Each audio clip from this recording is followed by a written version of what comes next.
ദക്ഷിണ കേരള മഹാ ഇടവക ബിഷപ്പ് തെരഞ്ഞെടുപ്പ് 6 മാസത്തിനുള്ളിലെന്ന് സെക്രട്ടറി ടി പ്രവീൺ. നിലവിൽ കോയമ്പത്തൂരിൽ നിന്നുള്ള തിമോത്തി രവീന്ദ്രനും അഡ്മിനിസ്ട്രേറ്റീവ് സെക്രട്ടറിയായി ടി പ്രവീണും ചുമതല വഹിക്കും. സുപ്രീംകോടതി വിധി അനുസരിച്ചാണ് കഴിഞ്ഞ ദിവസം പുതിയ ഭരണസമിതി ചുമതലയേറ്റത്. 15 അംഗ എക്സിക്യൂട്ടീവ് അംഗങ്ങൾ ചേർന്നതാണ് പുതിയ ഭരണസമിതി. സുപ്രീം കോടതി ഈ മാസം 2-ന് പുറപ്പെടുവിച്ച ഉത്തരവ് പ്രകാരം പുനഃസ്ഥാപിച്ച ദക്ഷിണേന്ത്യ മഹാ ഇടവക സിനഡ് നിർവാഹക സമിതിയാണ് കോയമ്പത്തൂരിൽ നിന്നുള്ള തിമോത്തി രവീന്ദ്രനെ ബിഷപ്പായും ടി പ്രവീണിനെ അഡ്മിനിസ്ട്രേറ്റീവ് സെക്രട്ടറിയായും തെരഞ്ഞെടുത്തത്. ജനാധിപത്യപരമായി പുതിയ ബിഷപ്പിനെയും ഭരണസമിതിയെയും 6 മാസത്തിനുള്ളിൽ തെരഞ്ഞെടുപ്പ് പ്രക്രിയയിലൂടെ അധികാരത്തിൽ വരുമെന്ന് അഡ്മിനിസ്ട്രേറ്റീവ് സെക്രട്ടറി ടി പ്രവീൺ പറഞ്ഞു. സിനഡ് എക്സിക്യൂട്ടീവ് കൂടി ദക്ഷിണ കേരള മഹാ ഇടവകയിൽ താൽക്കാലികമായ ഒരു അഡ്മിനിസ്ട്രേറ്റീവ് കമ്മിറ്റിയെ ഇപ്പോൾ നിയോഗിച്ചിരിക്കുകയാണ്.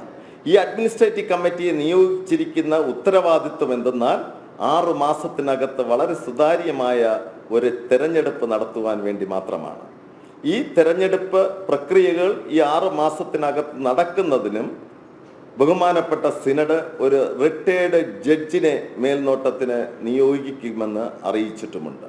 അതുകൊണ്ട് തന്നെ വളരെ ജനാധിപത്യപരമായ സുതാര്യമായ കർക്കശമായ ഒരു തെരഞ്ഞെടുപ്പ് 10 ലക്ഷത്തോളം ജനം വരുന്ന ഈ ദക്ഷിണ കേരള മഹാ ഇടവകയിൽ 6 മാസത്തിനകത്തും ഉണ്ടാകുമെന്നും ഈ ഭരണസമിതി തന്നെ തിരഞ്ഞെടുക്കപ്പെടുമെന്നുള്ള ശുഭാപ്തി വിശ്വാസത്തിലാണ് നമ്മൾ ഓരോരുത്തരും. കഴിഞ്ഞ വർഷം ഏപ്രിൽ 12-ന് മദ്രാസ് ഹൈക്കോടതി ഡിവിഷണൽ ബെഞ്ച് വിധി അനുസരിച്ചാണ് ദക്ഷിണേന്ത്യ മഹാ ഇടവകയിലെ സിനഡ് ഭാരവാഹികൾ സ്ഥാനമൊഴിഞ്ഞത്. തുടർന്ന് കോടതി നിയോഗിച്ച 2 വിരമിച്ച ജഡ്ജിമാർക്കായിരുന്നു ചുമതല. ഭാരവാഹി തെരഞ്ഞെടുപ്പിന് 2 ദിവസം മുമ്പ് നിയോഗിച്ച കമ്മിറ്റി തെരഞ്ഞെടുപ്പ് നടപടിക്രമങ്ങൾ നിർത്തിവെച്ചു. എന്നാൽ കോടതി നിർദ്ദേശപ്രകാരം പുതിയ ഭരണസമിതി അധികാരത്തിൽ വരികയായിരുന്നു. ജനം, തിരുവനന്തപുരം.